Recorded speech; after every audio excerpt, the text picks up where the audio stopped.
Hi and welcome back to Wheatlow Brewery, where today it isn't another brew day.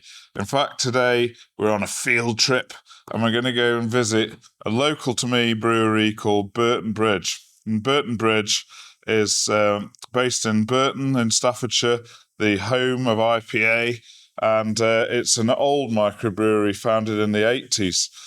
Which is great to see that it's still going. Later took over the Heritage Brewing Company, former Bass Museum Brewery, and they specialise in their own core beers, such as Stairway to Heaven, Burton Bridge Bitter, and so on, but also these wonderful heritage beers. For example, Massey's we've got here.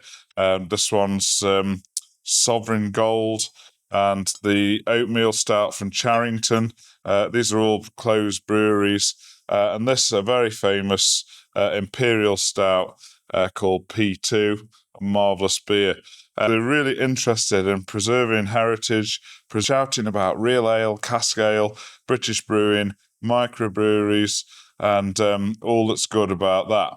Now, we're going to tour the brewery, we're going to meet Al, the head brewer, but we're also going to meet Jamal. Jamal's come all the way from Brazil to learn about British cask ale, real ale, and when he asked me to help him with this, I thought there's no better place locally to me to visit than Burton Bridge Brewery and see a real proper traditional English microbrewery in its normal day-to-day action. So it's the first time I've been out and about filming properly. There may be some technical improvements to be made in future videos in terms of filming and sound and so on, but the content is really interesting. So we're going to tour the brewery. We're going to jump straight in with Al explaining about his equipment. So, yeah, this is our brew house. Installed about 40 years ago. Everything's secondhand. The one interesting thing, actually, is a lane mark burner inside. It's got a coil. That was originally they were used over at Rolls-Royce for like greases and oils and things like that to keep them fluid. And Jeff, the old owner, saw that and said, that'll work in a brewery. So it was the very first lane mark burner installed in a brewery, and we're still using it now. And is the coil hard to clean after? Yes. Also, it has been turned on with no water and no liquid in there, which means that it has actually bent it, deformed it. I think we're looking at about £32,000 to actually make it safe and usable again. Right. So it's cheaper just to replace the brew kit. Yeah, sure. Because I'm not paying 32 grand for that. And what size is the brew kit? Well, that's when full, we can get about 2,400 litres in, which is somewhere around 15 barrel-ish. Yeah. We usually brew 10 or 13 barrel brews at the moment. But we are actually just getting planning permission to knock all the buildings down over there. And then we're going to build a new brewery. And we've got the kit's actually outside. Is it? Okay. We did a swap with Ideal Day Brewing down in Cornwall. Because we had a 10 barrel Oban Ales kit. And we swapped it with them for theirs, which is a 2,800 litre brewery. So nice. It was the old Hunters Brewery in Cornwall. Right. So they're literally just swapping around. And will that be steam fired this time, or say heat again? Or at the moment, it's got electric elements, but not quite sure. I actually only found this out last week. There's a place in Uttoxeter that deals with oil heat. So instead of using like steam jackets, it has hot oil, and it heats the oil up separately and transfers it around. I know that Asvex in Liverpool use a very similar system, so I'm quite interested in that. Sounds more gentle somehow. Indeed. I mean, it's better for the beer if you're not using elements and things like that, because you don't get localized scorching. Yeah. Yeah. this is all really old. And as I say, the grain mill, it's an old corn mill. It's cracking corn, so it's very old. It works, but it's not pretty. Do you want to see it? Yeah. Mind your head and everything on this. So yeah, an old E.H. Bentel, which I believe went out of business twice because we've only got 2 usable vessels. What we do is we have to heat everything up in the kettle, mash in, heat it up more to sparge temperature, and then transfer it into here and then pump it out. Right. So it's less than ideal. What are you brewing today? Today is the Top Dog Stout. Okay. We've started replacing everything. I mean, like the pumps over there are new, the heat exchangers new.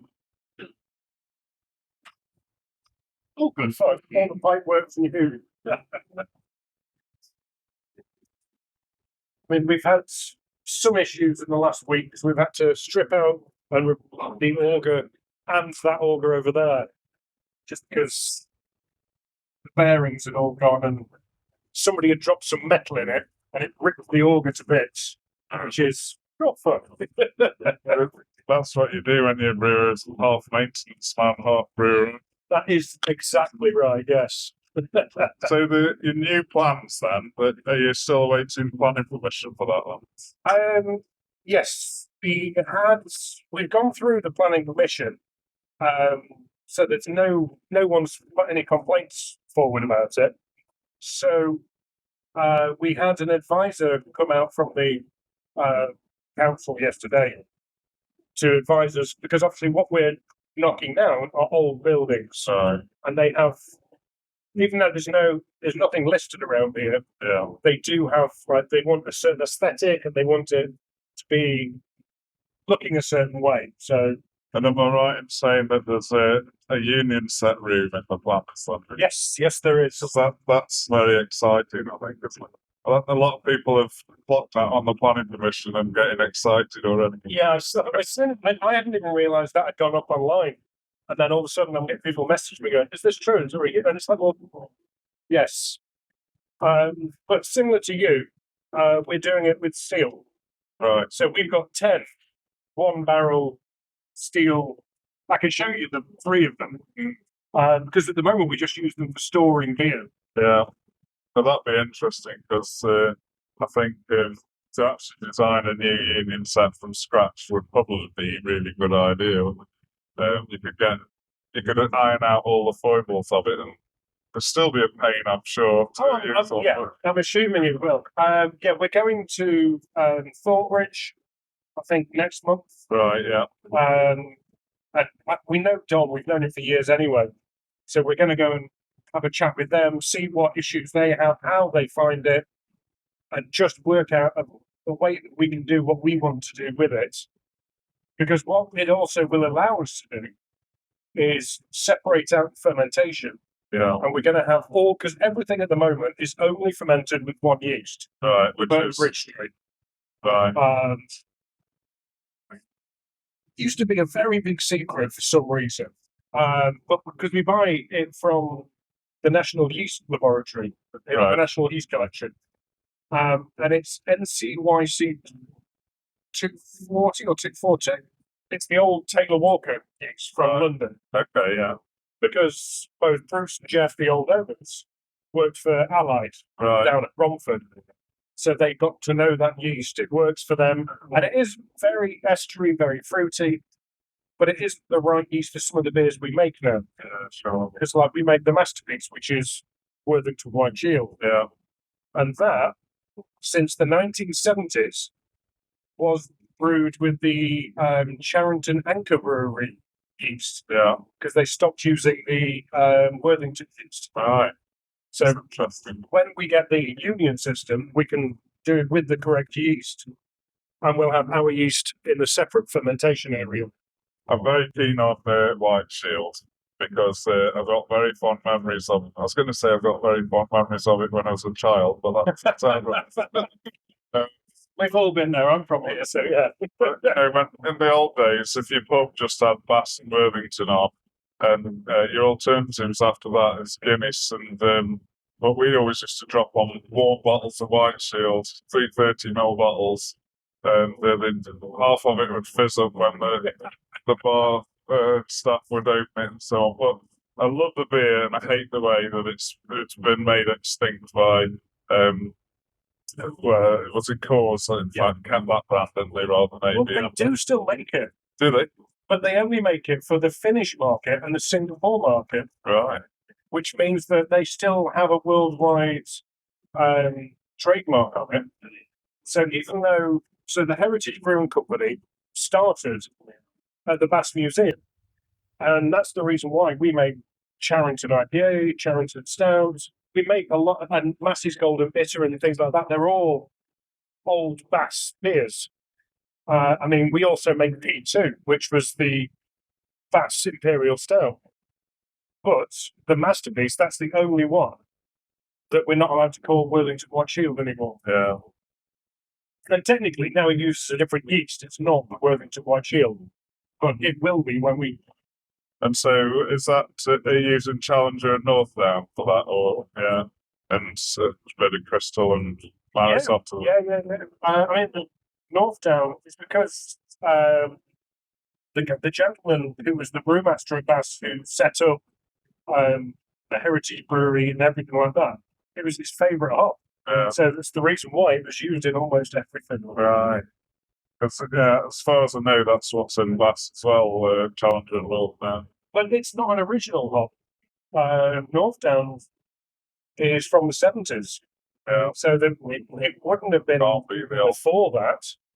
But it is a very nice hop. So, so the hops that we use.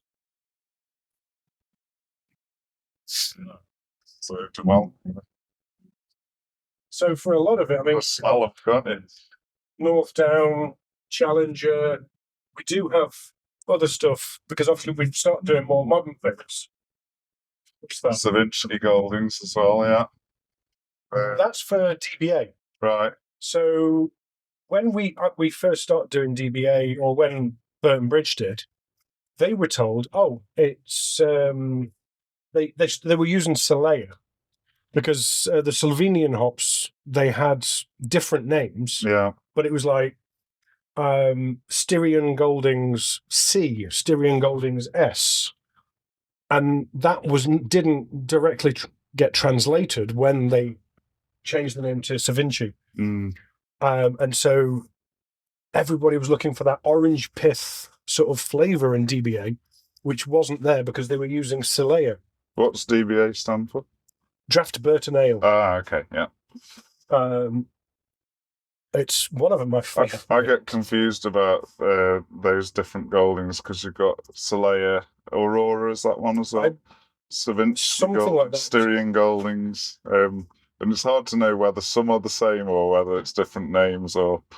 Indeed. It wasn't until Bruce, the old head brewer and owner here, did the hop walk last year at Fareham. And Paul Corbett, who's I think the owner of Farehams, actually took him to one side and told him, "You've been using Solea, but it's actually Savinci." So that's the reason why we brought it in. We've got Amarillo, Goldings, we've got Target, Fuggles, Northern Brewer, because Northdown, they're stopping. We're going to have a drought of it this year. There's going to be no Northdown. So we've bought a lot, and we're also doing half-half with Northern Brewer. I always heard Northern Brewer was the substitute for it then. So it's the nearest we can get to. When you say Goldings, then, is that also different to East Kent Goldings or not? I always wonder about that. Slightly. Which one did you say? Goldings, that one down there. Traditional English hop.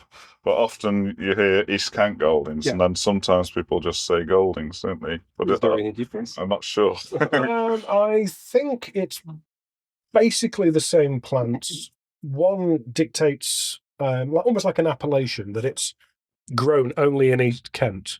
Right, okay. Anywhere else, and it's Goldings. I mean, you've also got Whitbread Goldings. Yeah. Was it WGV or something? Which is pretty much so. There's a lot of different Goldings. These are a lot of your traditional English hops, because Jamal's on his mission to research English beers from Brazil.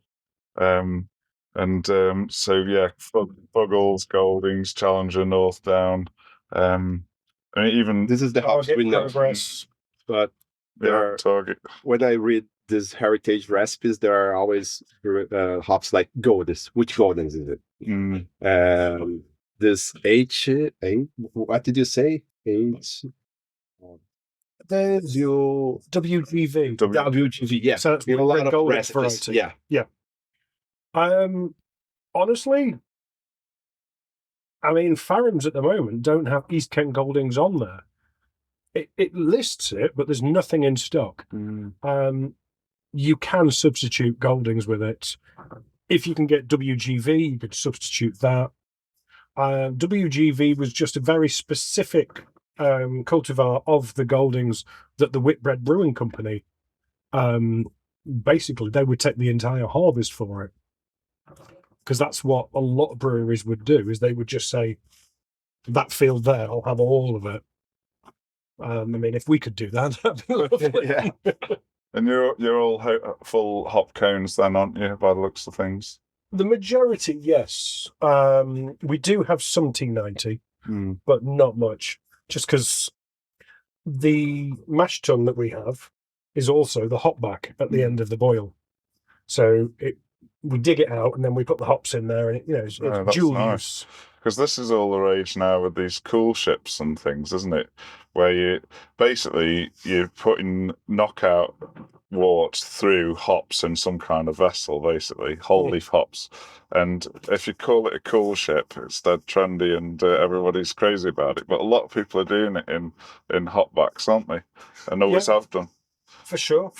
I mean, again, Ideal Day down in Dorset way, I think they've got a cool ship, and so they do cool ship porters, cool ship IBAs, and things like that as well. And I know Duration do as well, because the one that Duration had was the same. It was made by the same people who made the one that Cloudwater had. Right.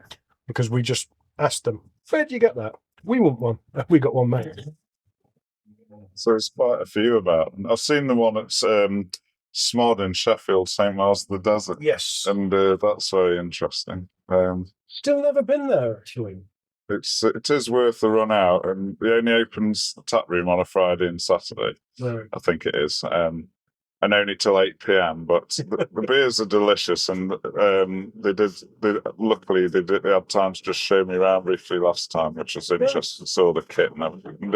Dan's a very interesting brewer because he's come from the USA, so he's not really into cask ales and everything, but he's Belgium influences and all that sort of. Well, indeed, I remember his beers when he was still in America. Oh, really? Because we used to get them imported and sell them at Port Street Beer House. Okay. Yeah. So the Jackdaw, that was always the beer that you would get. I think they were called Pretty Things Fermentation or Pretty Little Things or something like that. Yeah, the Jackdaw is his flagship, I think. I was talking to someone the other day, and they said that they always think that you can judge a brewery by its saison or whether they've got one or whatever. But that's an interesting point of view. Yeah, fair. I definitely do not have a saison. Because we can only ferment with one yeast. So it's a bit, I can't have any other yeast. And I'll show you for why if you want. We'll go and have a look at the fermentation room. How exactly you brew in the system? With a lot of manual effort. Upstairs we have the first grist case. We put the malt in. That goes down through the mill, and then up that auger into the secondary grist case above your head. And then that comes across this auger here. This is where we actually hydrate the malt, and this is the mash tun. So at 6:30 in the morning, we're sort of digging it in, making sure it's all nice and uniform. We leave it for an hour. And then we run off to the underback there. And that just allows the separation. And then from there, we collect it in the kettle. This gets dug out and cleaned up. And then we have hops that go in here.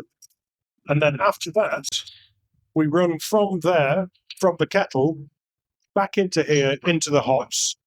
And then across over there. Do you boil there? Yes, we boil in there. Yeah. Like 1 hour? An hour, yeah.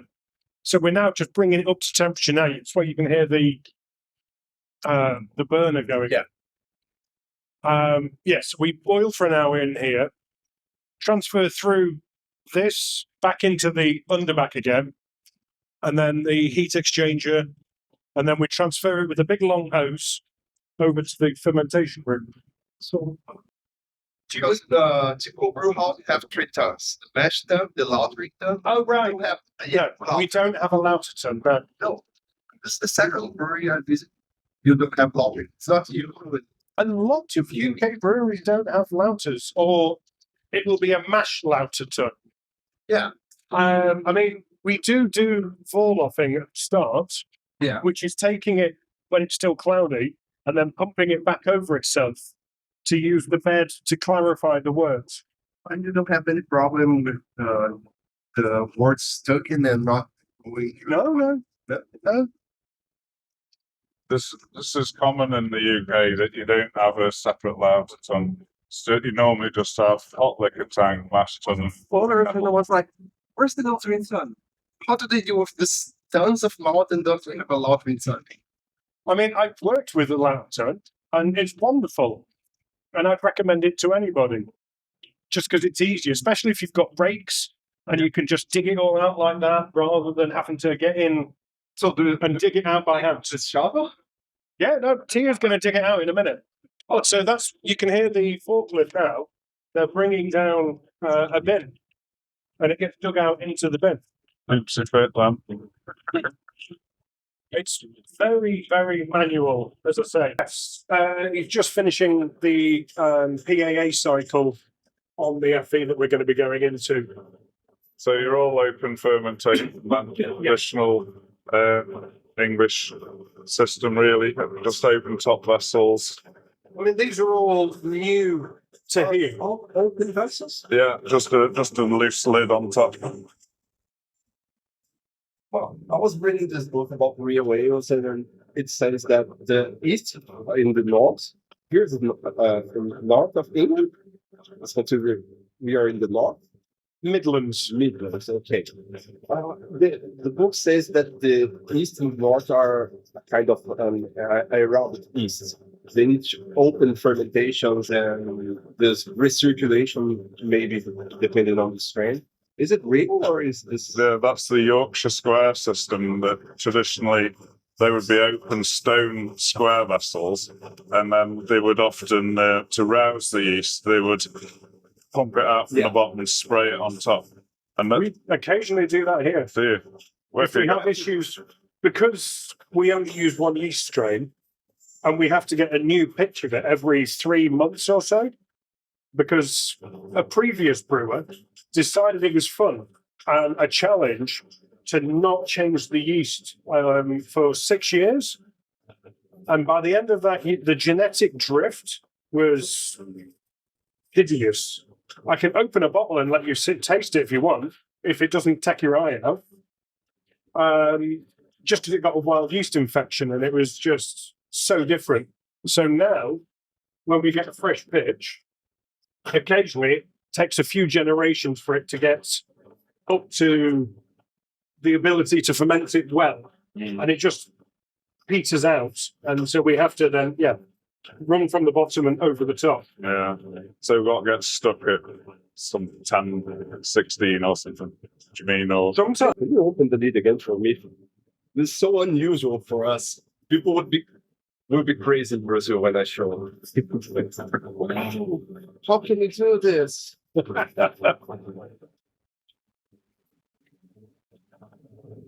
great. That's so awesome. Yeah, no, so I'm trying to keep my fingers as far away from it as possible because I don't actually want to contaminate it. But Sure. But the weather must make a difference, mustn't it? Because in Brazil, it must be hot. That. Yeah, it's pretty hot. And if it was 30 degrees here in midsummer, you always get more problems, don't you? I'm sure. Very much, yes. It doesn't help just how wet it is in here because of the humidity.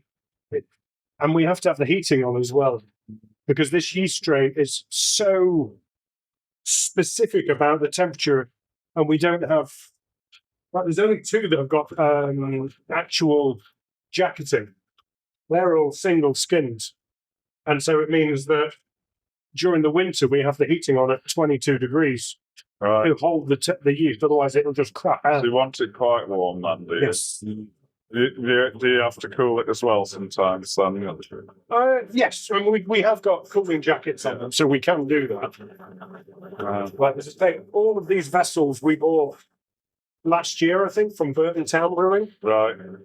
because the vessels that were in here were absolutely awful. And so this is mostly cask ale. 98%, yeah. We So- do bottle as well. So you process you're fermenting in here with a sort of what do you call it, a dome at the bottom of these. It's not a conical No, anyway. those are flats. These are domes. And so when you wrap that off into cask, are you priming the casks with No. sugar? Just No? and are you deliberately trying to leave a bit of gravity, or just see the fermentation out and stick it in? We drop it down,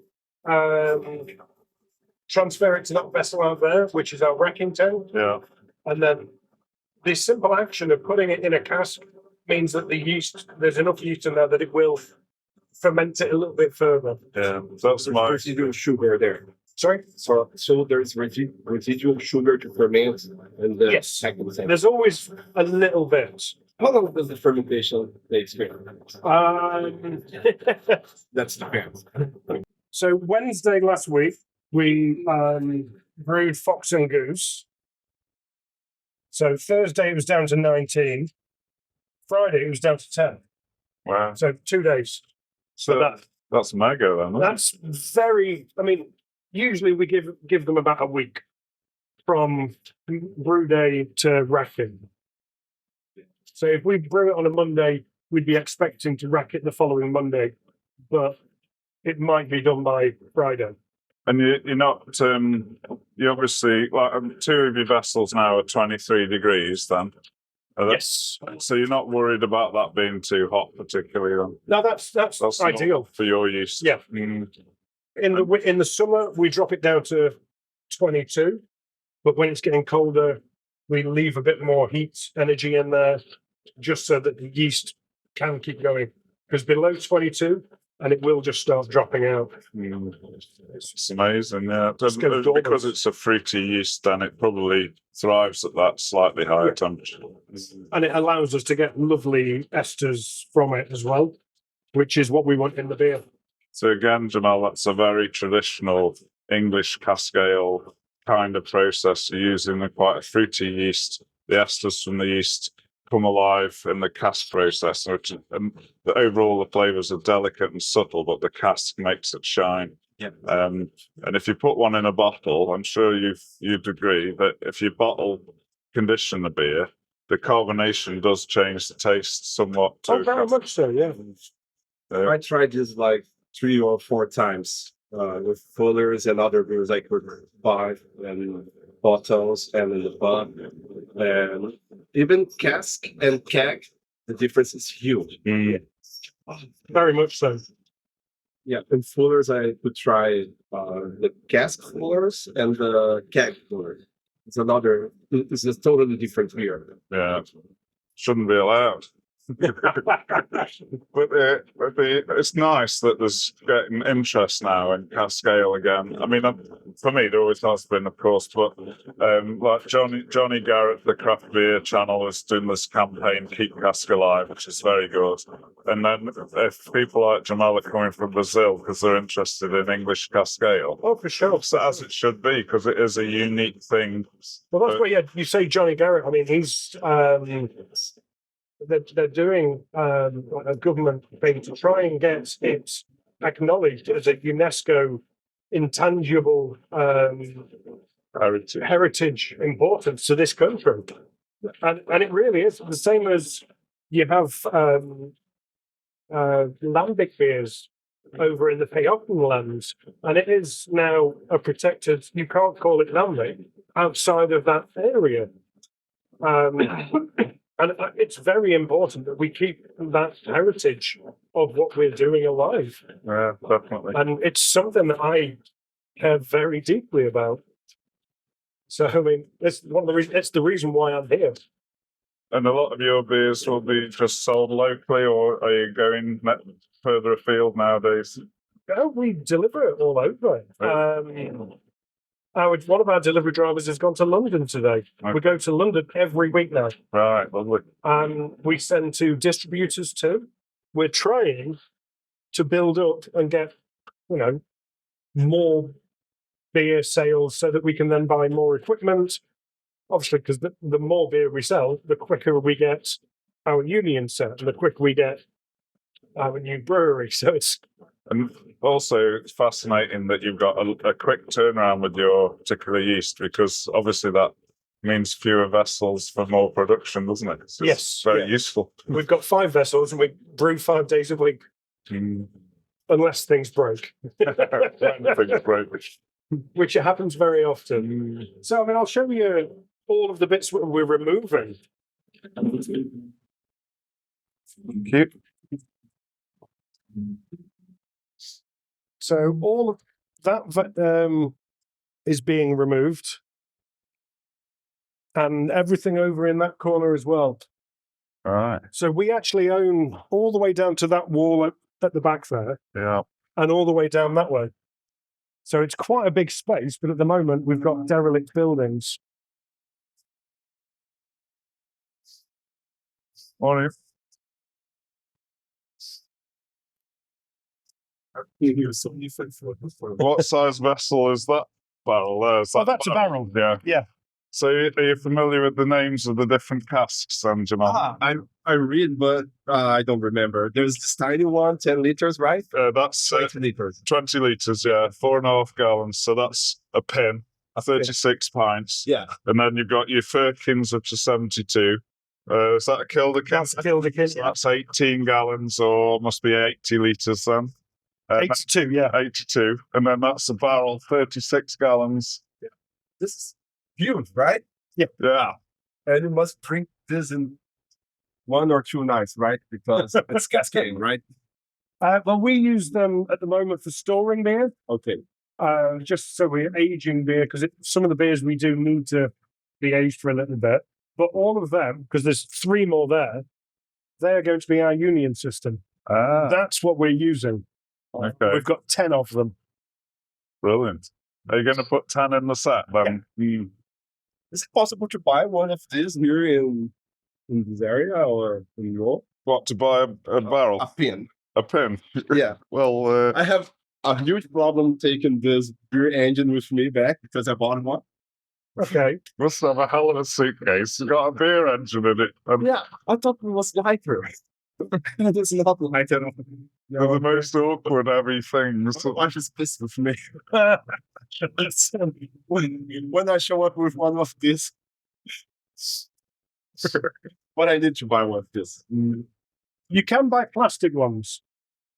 I think I need those tennis too. Yeah, fair. And you haven't got any hogsheads then, because they're very rare, aren't they? No. The hogshead's the biggest barrel of all, 54 gallons. When the pubs were really busy in the old days and maybe only had one beer, the pubs would have barrels or even hogsheads. And some people say that the bigger your vessel, the nicer the beer condition is. But you have still got to shift it in a few days. There are a few places I know that I'm trying to think of the name of the place now. It's in Shude Hill in Manchester, and it's I think it's Joseph Holt's or they were famous for hogsheads, weren't they? Yeah, and they still do. Do they? Yeah, some of them still do. Oh. And I know, yeah, and some of them, they actually go through multiple Kildekins barrels and whatnot a day, which I think is amazing. It's just the basic bitter, but it's so good. People go from all around to drink it. It's that good. So that brings me on then to another sort of part of our tradition with cask ale is that it tends to be a lot of 4% beer, and we drink it in huge volumes and fast because it's low carbonation, it's smooth, and it's relatively weak compared to the rest of the world. And we'll stand at a bar and we'll just drink a gallon of it if we're in the right mood. That's part I know. Yeah. I tried for 5 days in a row. But if you say to someone from the USA that your beer's 4%, they think it's like shandy, don't they? But this is amazing because I'm drinking every night 4, 5, 6 pints. I didn't have to have it so far. So good. I'm with my daughters, and it's not been a problem to drink this much because the beer is not that strong, and the alcohol doesn't make. I don't miss the alcohol. This 8% alcohol for 3.5. It's a great. Yeah, it's an elixir, really. It gives you strength and health every day. Revitalization. Yes. Brilliant. So, oh yeah, this is the hot liquor tank for the new brew kit. Nice. When we actually install it. So yes, the planning permission's going ahead, and it's to knock all of this down, and the end of that building there, and the one behind, and then we're going to have a 16 meter by 10 meter steel double height structure here. Nice. We'll make a bit of a feature of it. Will the drinkers be able to see it, or will it just be hidden? No. Because when you get a union set, people want to see it all the time, won't they? It's well, we're also two-edged sword. Indeed. I mean, where we're having it installed when we do it, we're also having the wall taken out so that it's got a viewing window through. We'll have it backlit so you can see it from outside. And it sounds like your yeast's very important to you. And the thing that I found with the union set is that, well, first of all, you realise if you make something, let's say, like a Jaipur that's really hoppy, then it knocks the edges off and it softens and smooths all that out. But then you start to realise that that's like a byproduct of basically the frothing going on. It's what would you say, atomising the sort of yeasty the hop oils and things like that. So they're disappearing a little bit, and that's what softens it. But because you're losing a lot of the volatile that's the word. Volatile oils when it's aerosolizing it through the yeah. And but really, that's just a byproduct. But what the union set really does, I think, now I've come to the conclusion is that it brings the yeast even more forwards. Mm-hmm. So recently I did a Hefeweizen on one, and it put the cloves and bananas on steroids and pushed them forward. So because your yeast's important to you and it's fruity and everything, I expect the union set will really enhance all that part of it. Be interesting to try that on, and see what it does to one of your beers. I genuinely look forward to trying that. And we can do a side-by-side brew of, say, Bridge Bitter or Stairway to Heaven, and do one in the union, the same as Thornbridge did with Jaipur. Yeah. And then you can try it side by side and see if or what the differences are. Yeah, that'd be. I'd love to have a go at one of your beers and try it with the yeast and see, my little union set and see how it turns out. If you ever want some yeast, I'll happily give you some. Brilliant. Yeah, thank you very much. As I say, we only have one strain on site, so it's all this as well. So how do you look after that then, and propagate it and reuse it and make sure it's good and that sort of thing? So we collect off the top. Because we don't have CCVs or the cylindro-conicals, so we have to skim off the top. We try to make sure everything is clean that we're doing, and every now and again we will do acid washing, but we're also replacing the yeast every 3 months, because that way it's not getting time to have any genetic drift It's not. There's Any- quite a few generations still, though. That is, isn't it? I suppose. Oh yeah. So it's quite robust then. For Oh, very much so. Yeah. So we will ferment in one vessel, and then when we skim off, we've got enough for 4 different beers. right. So, basically, you're getting a generation a week. Yeah. So we're only really talking 12 to 13 generations. Okay. Yeah. So I think that's normal, isn't it, for people that reuse these? Unless you're one of the old family breweries that's thousands of generations deep. They're into labs and things, then they aren't. Yeah. Or are you? Are they just chucking it in with a bucket? I would say chucking it in with a bucket. Probably right. There's a reason why a lot of them. But this is bringing the spent grains out. Have you got a friendly farmer that takes them then? Yes, yes. So, And he brings us eggs, which Does is he? nice. ideal. He gives us a couple of packs of eggs, and he takes loads of malt from us. It's so nice. Brilliant. So this is what's been happening out the back. This has been a building site for. This was where Salt's Brewery was Nice. up until the 60s. And Nunley Brewery was over there. This makes you sad, doesn't it, when you talk about all these breweries that have gone? It does. Well, the other side of that wall is the borehole for Nunley Brewery. And I've spoken to the gentleman that owns the property, because that's not on ours. It's 1 meter the other side of our property line. Right. But he said that I can test it, and if it is still usable, still potable, then we might be able to use borehole water for our beer. So you're using mains water then now.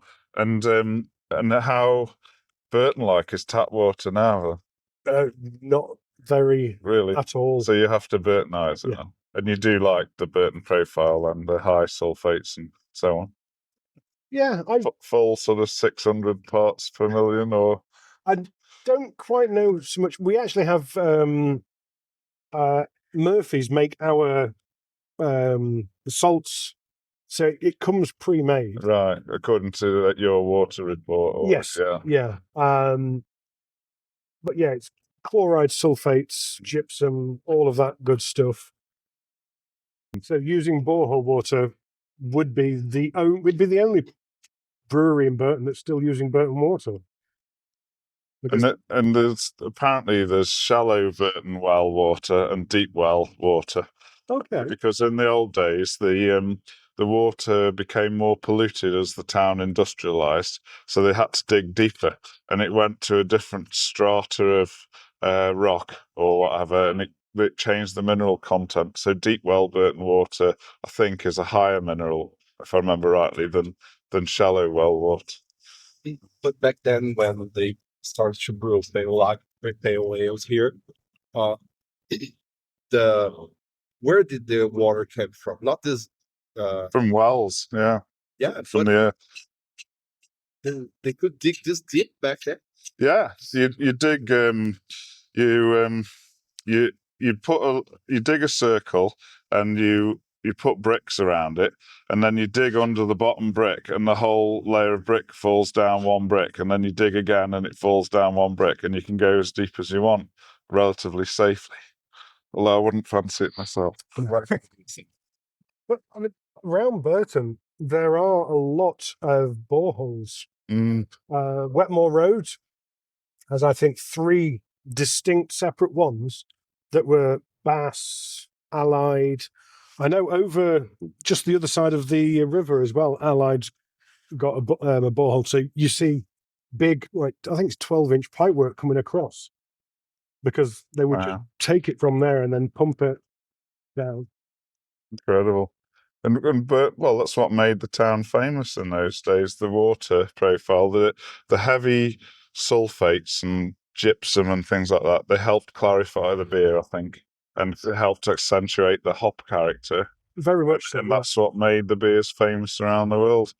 I do like the minerality that you get, and you can taste it in beers as well. Higher minerality. It's just for me, it's more enjoyable. The mouth feels there. I love beer. I love what I do.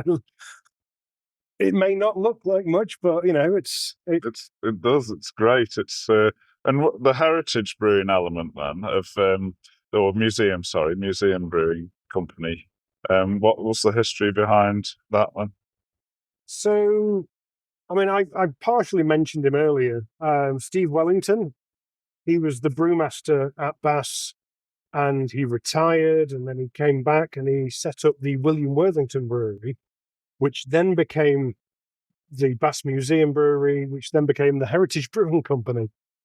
And because of who he is, and he's such an amazing man, he was basically given free rein to go through all of the old Bass and Bass associated breweries and take whatever beers he wanted and remake them.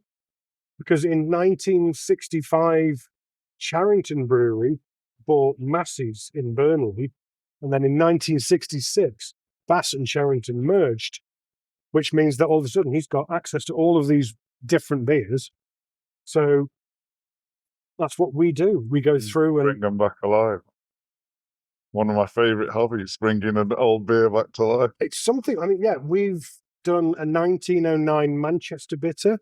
We've got a 1930s London Milk Stout. We've got a 1950s Burton Ruby Mild. Wow. I absolutely love spending time looking through records, finding what I want and how we can do it, and then bringing older styles of beer to a modern audience. And some people say, don't like it. It just tastes like old man beer. And then other people are like, wow, yeah, you're really getting this different fruitiness that you wouldn't expect. Or yeah, that's brilliant. Fantastic project. So, and are you doing different beers all the time? Are you rebrewing them, or a bit of both?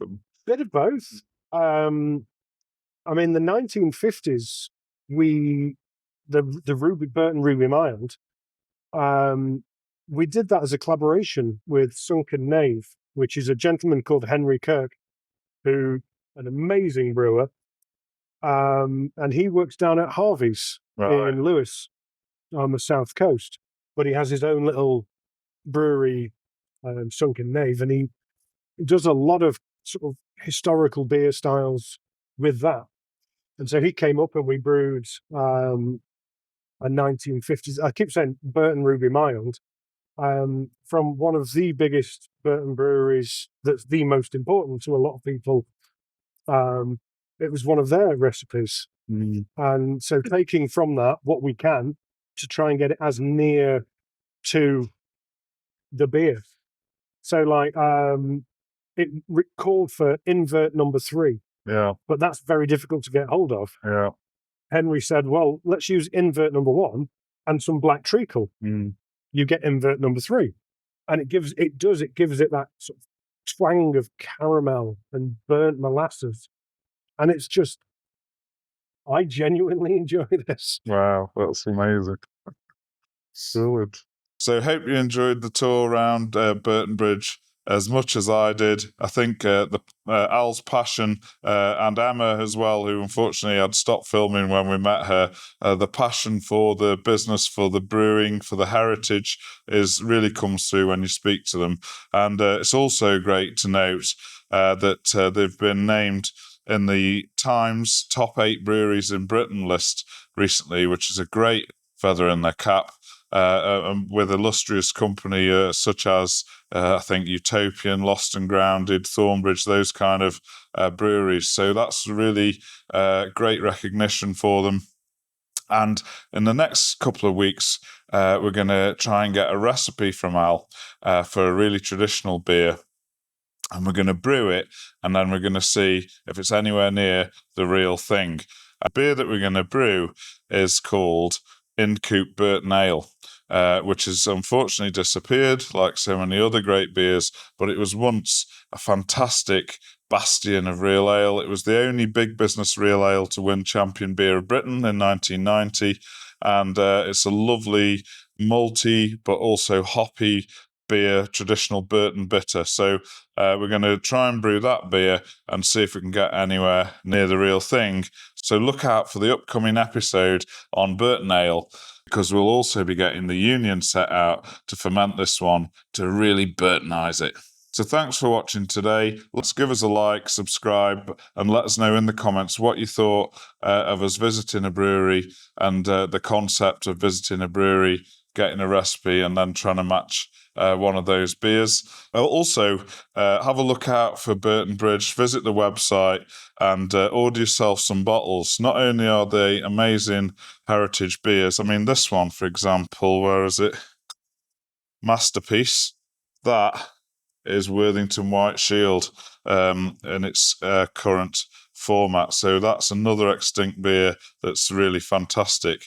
When I did a video on how to brew Worthington White Shield, people said, where can I get it? And obviously I say I don't sell it. It's just homebrew. But if you do want to try it, try this Burton Bridge Masterpiece. Order some up. And you've got the added bonus that these are bottle conditioned.